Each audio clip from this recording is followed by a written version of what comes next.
Coming up, we wake up an M5 from its slumber and discover we need a new engine.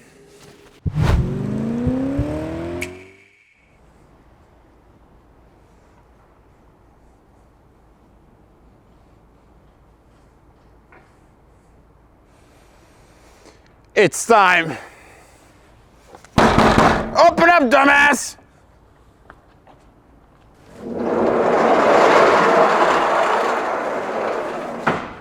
Project hoved it. Finally! Estoy loco. the legendary E39 M5. The year was 2021 when I hopped over to Sweden to see and buy this particular example from 2001, finished in Le Mans Blue over Le Mans Blue interior. Michael, the previous owner, and his family were incredibly hospitable, and the M5, well, it's been in hibernation since 2012. In other words, neglected and in need of work. Just how I liked them. I inspected the car and even got to drive it. As you would imagine, the deal was made and Project Hovda came to be. Sometime later, the M5 made it to the dojo and we dug a bit deeper into the engine. We hit a jackpot in the oil pump pickup tube. The prize? Plastic from failing timing chain guides. At this point, the car needs extensive repairs and preventative maintenance such as timing chains, vanos, rod bearings, complete suspension, and so on. It's been long 3.5 years since this project has been grilling on the back burner. 13 years in total this car spent off the road.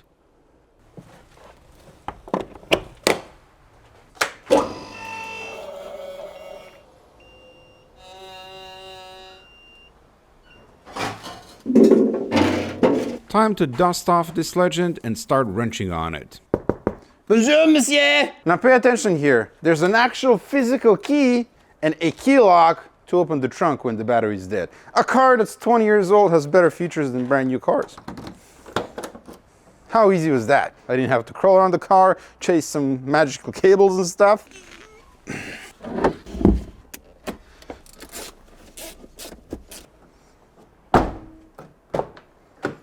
I unplugged the crank position sensor so we can crank the engine over first to build oil pressure and then we'll start it because it's been a hot minute. Waiting for the red oil light to go off.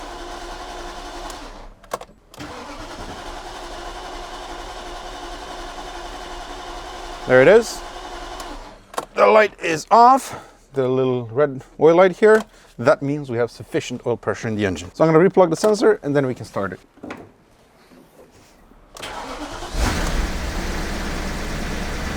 That'll be the hydraulic lifters. You are awake, my friend. I don't want that fan to blow up in my face though.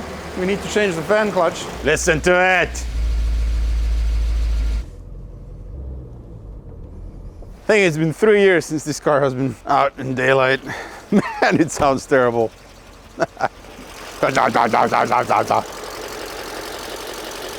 You're not doing well. Is that what you're trying to tell me? Little bit of everything.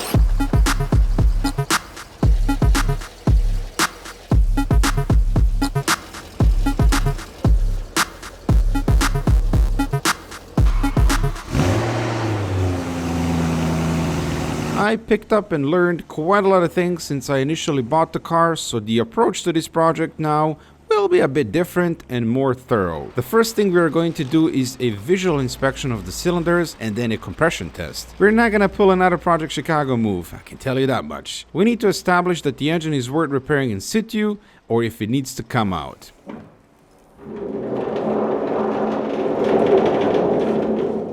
Shelf for catering. Obviously to store all of the organs that we're going to remove from the engine. I even sterilized it. Nurse, bring out the tools. A quick detailer.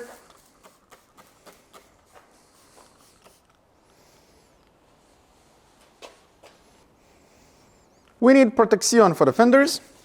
Watch this. How professional is that? And now we can't scratch the paint. That's not too bad. Ah! Melee. Yeah, the ironic part is that I'm the one who installed them. Now I don't even trust them to microwave popcorns, let alone make filters. Are these broken here? No! And these are always broken. Nice. 2 for 2 with melee. Out of here. As with every open heart surgery, you gotta start with a 10mm socket.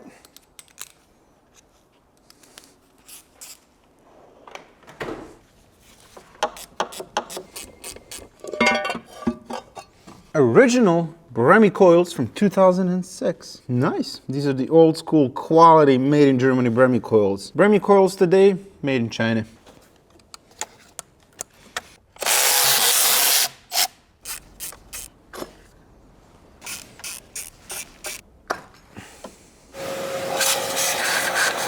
Blow out the spark plug holes. Let's get the spark plugs out.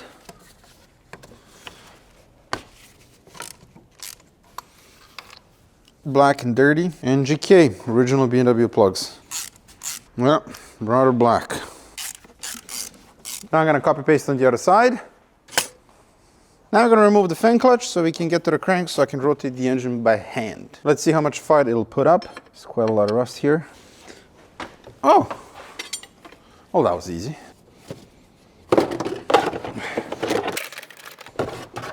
Original fan clutch. This was a ticking time bomb. This could have exploded at any second and it would take out the hood and everything in front of the engine. So do yourself a favor and replace that as part of preventative maintenance. Okay, visual inspection time.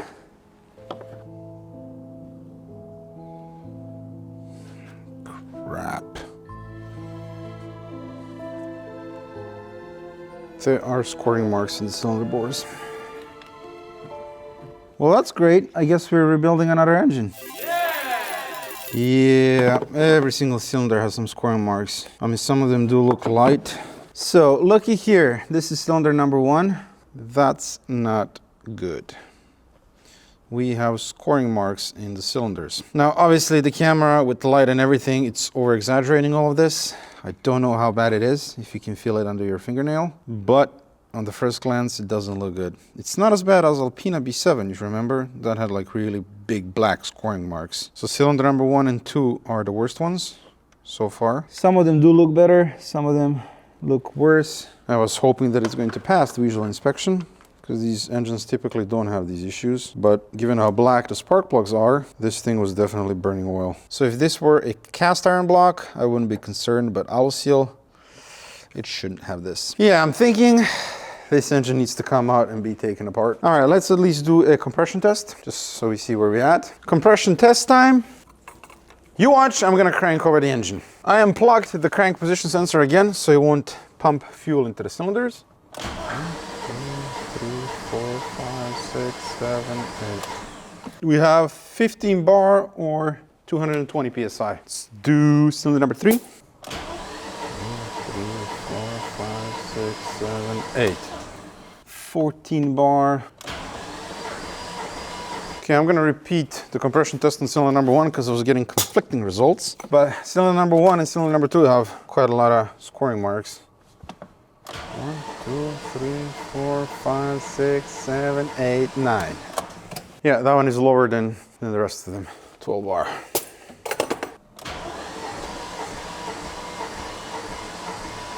So the only one that's not consistent with the rest of them, that's kind of really far off, is cylinder number 1. So let me repeat the compression test on cylinder number 1. And if it stays low still, we're gonna put some oil in there and see if it makes a difference, because that'll be a definitive answer if we have worn out cylinders and piston rings. 2, 3, 4, 5, 6, 7, 8, 9, 12. Fogging oil for men. And now we're gonna lube up that cylinder and repeat the compression test. That's called a wet test. And if the compression goes up, then we know we have a problem with the piston rings / cylinder bores / cylinders. So let's see what happens. 1, 2, 3, 4, 5, 6, 7, 8, 9. So we have nearly 14 bar now. Confirmed! The engine is bad. Because with the wet test, we have nearly 14 bar. Before we had 12. I can't believe it. We need a new engine.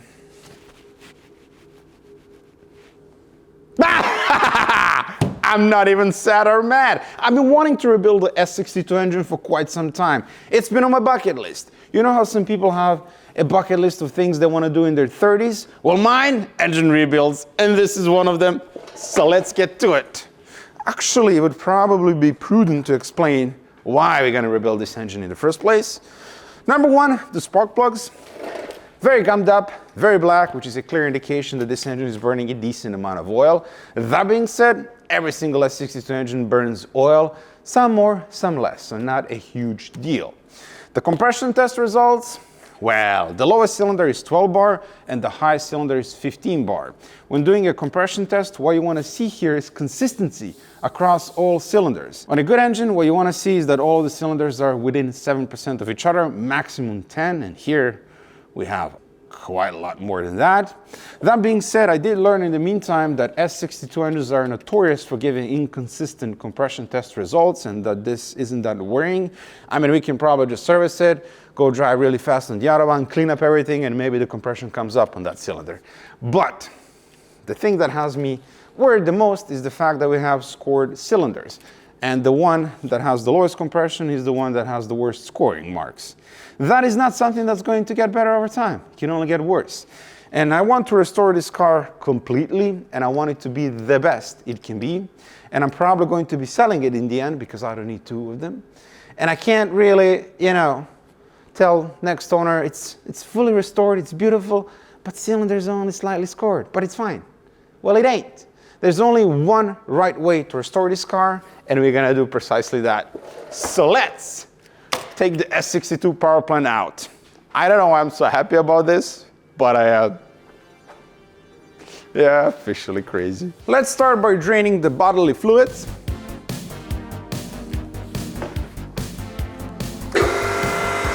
Le Man Bleu. Oh.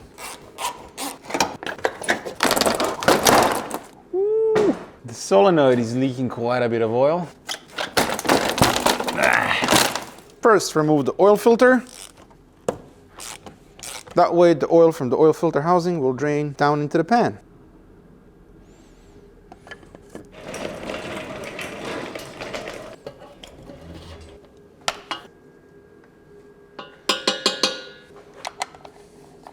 The power steering fluid. Oh, it doesn't look too bad. Cap it off. Let's drain the coolant as well. Oh yeah. Nice, clean, blue coolant. We need the service position.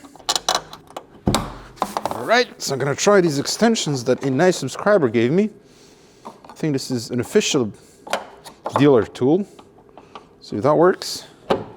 Yes, look at that. And yeah, you can put the hood down as well. Nice. Also, you don't need this tool to get the service position on the E39. You can just line up the two holes here and then put, I think it's an M8 bolt, and then the hood will stay in place. And it can't flip backwards, which is very good. Look at the amount of space that we have here. This is a car that you just want to work on. Gonna start at the top, disconnect everything surrounding the engine and prep it for removal. That's a brand new air filter. Did I do this? Can't remember, but possibly. The mass airflow sensor. I guess this hasn't been off in a while.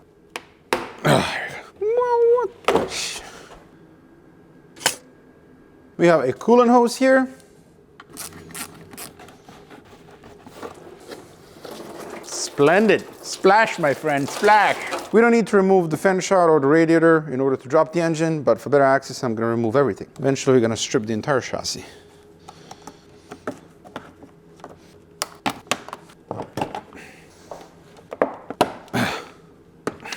Out with the yellow tank, expansion tank.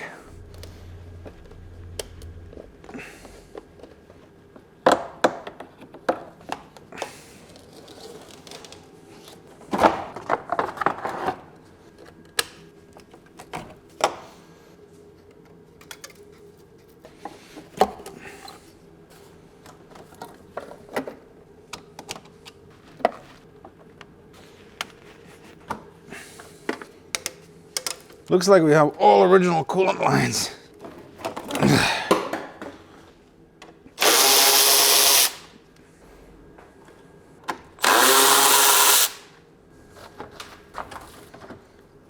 Whoa, look at this rad.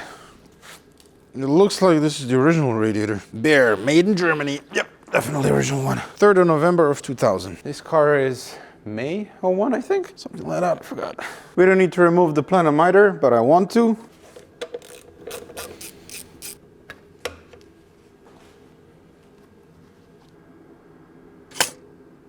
Let's unplug the main engine wiring harness. This is still in one piece, that's nice. The DME box.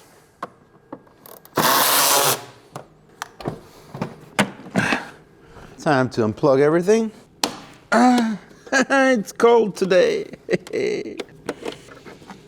This ground wire here as well. There we go.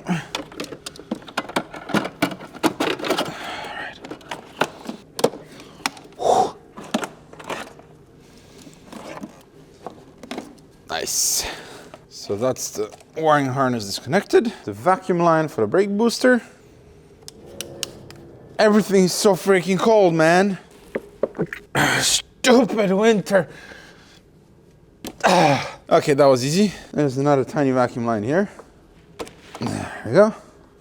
So that vacuum line is connected. Then we have fuel lines. Okay. So there are some talks about putting the speed limit on the Autobahn yet again. If they do that, I'm moving to Spain. Yep, I'm done. I can't do this winter anymore. I hate winter. I really, really do. I know I've said that a million times, but I hate winter. I can drive 120 in Spain as well and not be freezing my ass every winter. Gotta disconnect this coolant line here. There's another one underneath that we need to disconnect. A little bit of kung fu fighting. Oh yeah, it's frozen. Oh yeah! I can't pull it off in the back, so we're gonna disconnect it here by the hero core valve. Now we need to disconnect the lines from the oil filter housing, so I'm gonna get the power steering reservoir out of the way. Wow, that's stupid. This line is jammed right into the fender here. Ah, fantastic. Ah, okay, so this bushing here collapsed, and then this bungee bolt was hitting the body. And I have a bit of rust here. Okay, more oil.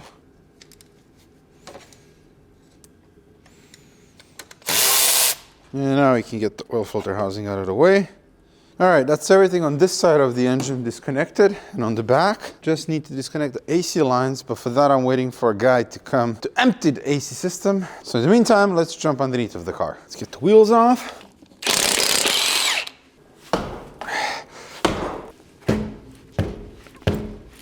Rust. That's okay. These wheels need to be refinished anyway. Let's get the brake caliper and the brake disc off. I am going to cut the brake line because we're going to be upgrading to stainless steel braided lines. Chop time. A screw. Stop this thing from leaking. The brake pad wear sensor.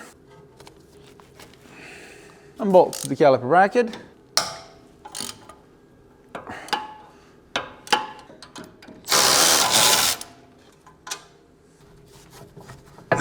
All right. The rusty brake disc.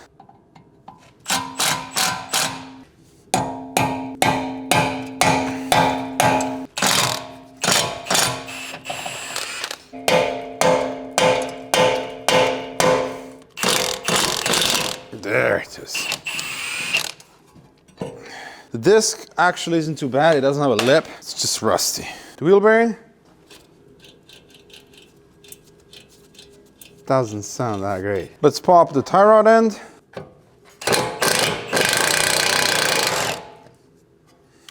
Hydraulic ball joint hopper.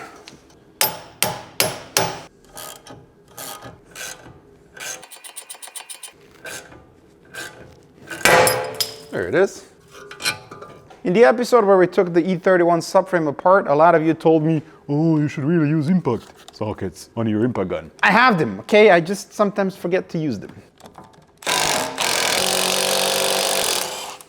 the pinch bolt, but I think I'm getting a delivery or something. I have a knuckle spreader here. All right, come on. Down you go. Huts, huts, huts, huts. Ah. Let's undo the other one as well.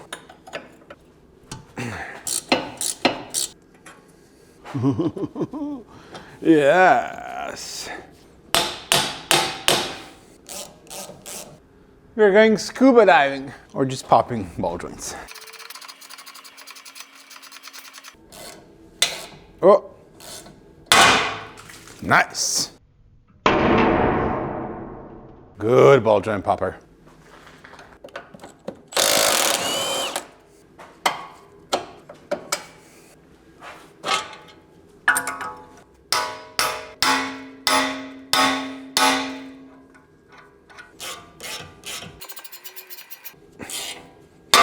Ooh, nice.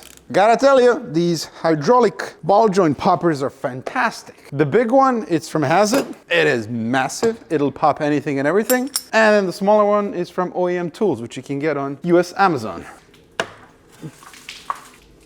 Oh my God, it's so full of mud. This car go off-roading or what? Okay, now you can take this out. Ouch. There we are. The whole steering knuckle is out. Got to unbolt the sway bar bracket.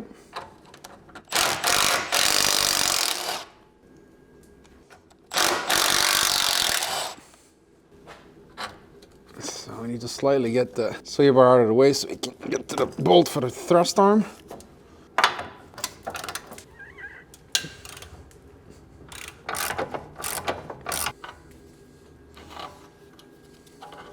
So gotta move steering link. And it's out. And that's everything on the left side is connected. Now we just gotta copy paste from the other side.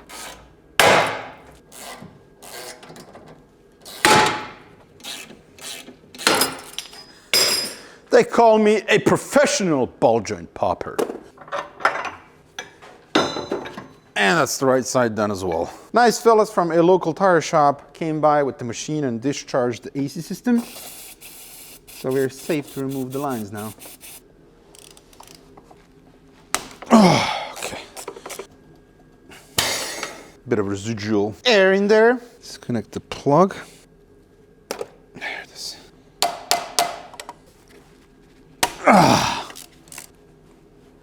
Okay. Oh, perfect. That's the AC lines removed and plugged. We have this secondary air pipe here that we need to disconnect. There it is. I forgot to plug the fuel lines. That is very important. So I have various caps here. That's perfect. Yep. So there's a nice tip. You can buy this on Amazon, eBay, whatever, like these plugs. And then when you're working on the engine, and if you want to stop schmutz, dirt, sand, and whatever else to go into that line, just plug it with this. The engine ground cable.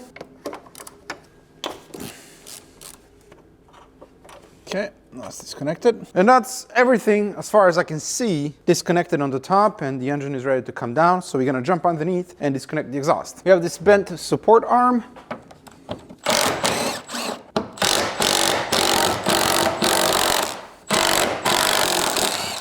Oh, that's gonna snap. Yeah, it's gone. Yep. The plastic is rusty. Ah, this one is snapping as well.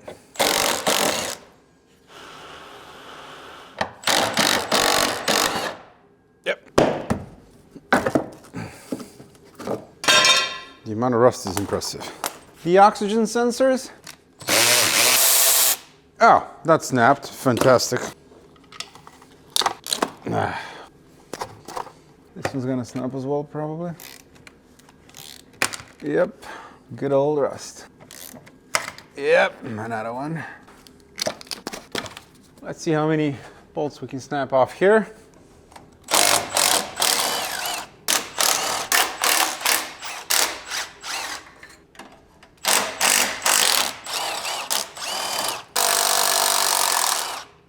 Wow. All right. All of them came out. Oh. We need to support the exhaust in the middle. And then let's snap more rusty bolts.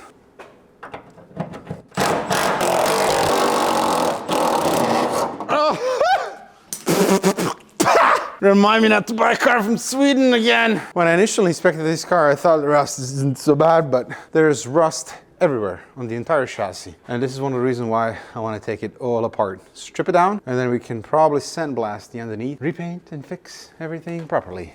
So I was initially thinking to leave the original exhaust on the car because it's rare nowadays to see a full intact E39 M5 exhaust, but on the other hand, it's very quiet and it's very rusty. So I think we ought to do a better exhaust here. What do you think? Let me know. I think it should be free now. Let's see if I can lower this exhaust on my own and not die in the process. All right, still getting it past the bumper is the big deal. There we go. Now I got unbolted in the front. So what needs to happen now is I need to clone myself. I believe that's called progress. Now I need to balance the entire exhaust with one hand and lower it with another. Whoa. Oh no. Okay. Oh. Cuidado, por favor. Oh. Okay, the balancing act is about to begin. Oh no. That is extremely heavy, man. I'm alive! I'm fishing, but what do I do now? It's too heavy for me to. I think as long as we don't scratch the tips, we're good, right? Ah, that was fun. Let's not do that ever again. What a beast of an exhaust, man. Look at that thing. If there's one area where BMW sucks, it's the exhaust.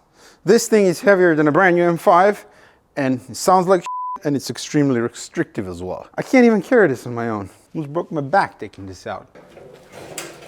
Let's get to the drive shaft.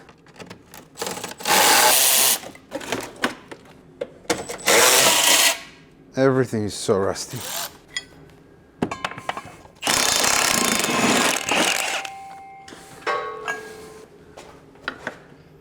All right, it's loose.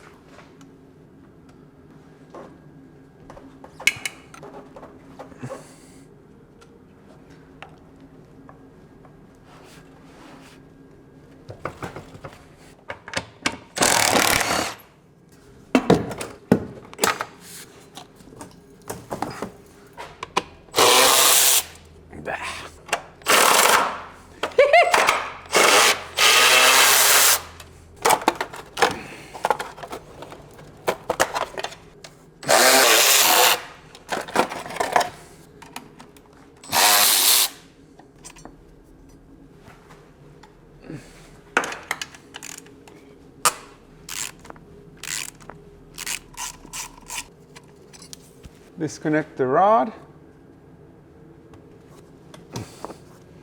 Okay, we'll need to lower the transmission slightly so I can unhook it here. Support the transmission.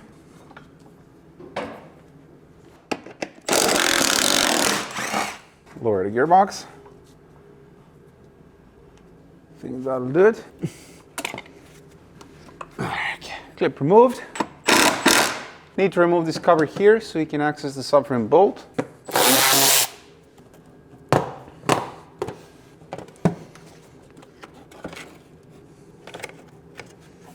Copy paste on the other side. Need to get this cover off so we can disconnect the power cable.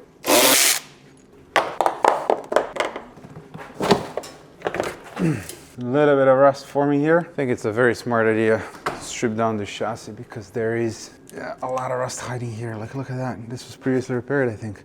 Look. It's all rust there. Crap, man. I don't know if it was previously repaired or not, but that's rusting from inside out.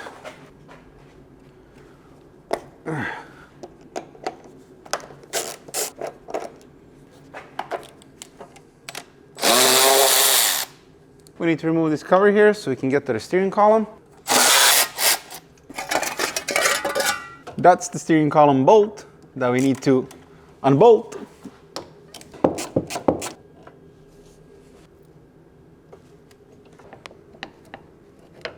That's the steering column disconnected. We need to disconnect the servotronic sensor.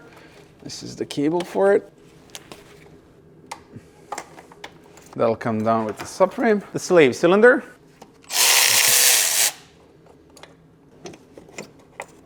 There you go. More stuff to remove.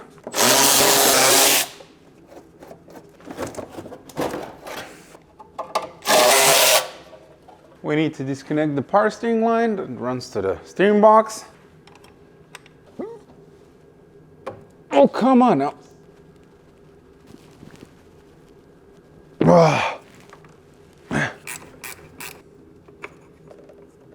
you go. All right, plugged and plugged. And that's everything disconnected, and we are ready to drop the engine. So let's break out the hydraulic table.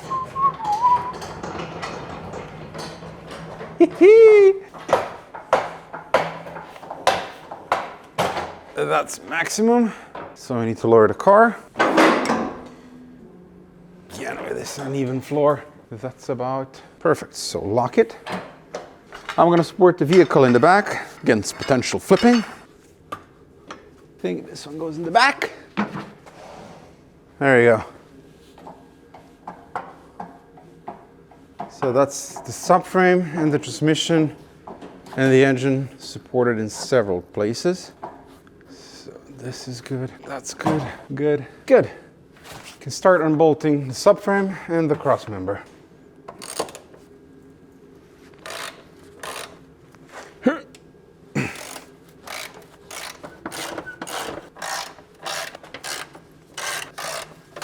The cross member. Okay, the front bolts, I'm not going to remove them all the way. I'm going to leave them threaded in and then start lowering the engine. I'm doing that just to make sure that everything is fine. For example, if the hydraulic table wants to fail, we have a backup plan.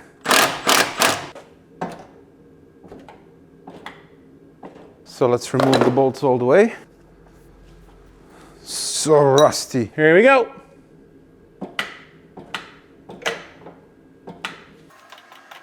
Okay, it's in the back. Yep, that all looks good, good, good. The steering column is in the way. Oh, there. Okay, there we go. Now we're good. That is a very tight squeeze between the chassis legs. Stupid column line.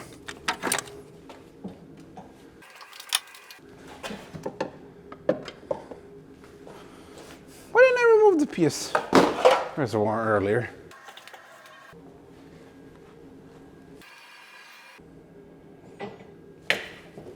The S62 power plant is out. That was rather easy, I gotta say. Went smoothly. Quite a lot of rust everywhere.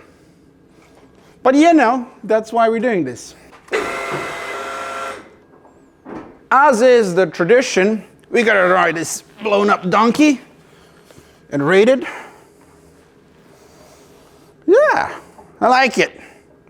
Probably the most comfortable drivetrain I've ridden. Approved. I think we're gonna park this episode here. We've done quite a lot of work. Well, it's mostly disassembly, but you know how it goes. It's gonna get a lot worse before it gets good. So I'm gonna try and make one more episode in December. That being said, I am going on vacation with the wife somewhere sunny, so I don't know if that's going to work out, but if yes, there's going to be another video now in December where we're gonna take this thing apart down to a bare block, and then I'm gonna tell you the plan how we're gonna build it. It's going to be OEM plus and then some. Thank you so much for watching. I hope that you enjoyed this episode. If you did, maybe consider subscribing. I'd really appreciate that. And I'll see you in the next one. Merry Christmas and Happy Holidays.